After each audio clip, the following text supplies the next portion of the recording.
السلام علیکم سامعین، 30 جمادی الاولیٰ کی تاریخ شروع ہو چکی ہے۔ 2 دسمبر ہے۔ خبر کا عنوان ہے ماہ جمادی الثانیہ 1446 ہجری کا چاند نظر نہیں آیا۔ اس مطلب کا اعلان ام المدارس دارالعلوم دیوبند کی مرکزی رؤیت ہلال کمیٹی نے کیا ہے، جس پر وہاں کے مفتی زین الاسلام قاسمی صاحب کے دستخط ہیں۔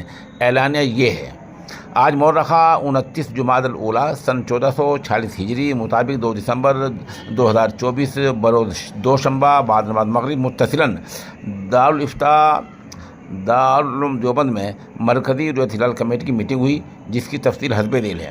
دیوبند میں چاند دیکھنے کا اہتمام کیا گیا، چاند نظر نہیں آیا اور ملک کے مختلف علاقوں کی رؤیت ہلال کمیٹی کے ذمہ داران سے رابطہ کیا گیا۔ کہیں سے چاند دیکھنے کی کوئی اطلاع نہیں ہے، اس لیے مرکزی رؤیت ہلال کمیٹی دارالعلوم دیوبند فیصلہ کرتی ہے کہ کل مورخہ 3 دسمبر 2024 بروز سہشنبہ ماہ جمادی الاولیٰ سن 1446 کی 30 تاریخ رہے گی اور 4 دسمبر بروز چہارشنبہ یکم جمادی الثانیہ سن 1446 کو ہوگی۔ یہ اعلان امارت شرعیہ ہند دہلی سے ہوا ہے اور دوسرا اعلان رؤیت ہلال کمیٹی ہریانہ خانقاہ بوڑیا سے ہوا ہے۔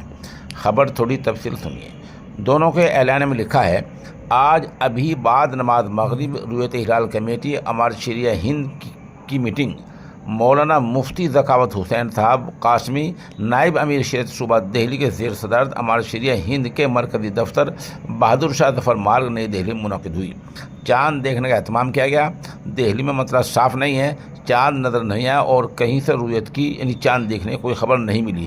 اس لیے رؤیت ہلال کمیٹی امارت شرعیہ ہند 30 کی رؤیت کا اعتبار کرتے ہوئے اعلان کرتی ہے کہ کل بروز منگل 30 جمادی الاولیٰ ہے اور بتاریخ 4 دسمبر 2024 بروز بدھ ماہ جمادی الاخری سن 1446 ہجری کی پہلی تاریخ ہوگی۔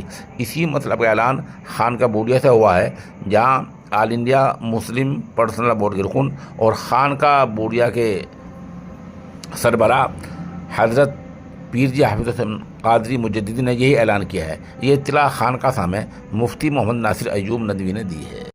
یہ نامہ نگار خبر بول ہی رہا تھا کہ اسی دوران جامع مسجد دہلی کے شاہ امام حضرت مولانا سید احمد بخاری کا بھی اعلان آ گیا ہے اور انہوں نے کہا کہ چاند آج نہیں ہے، آج جمادی الاولیٰ کی 30 تاریخ ہے۔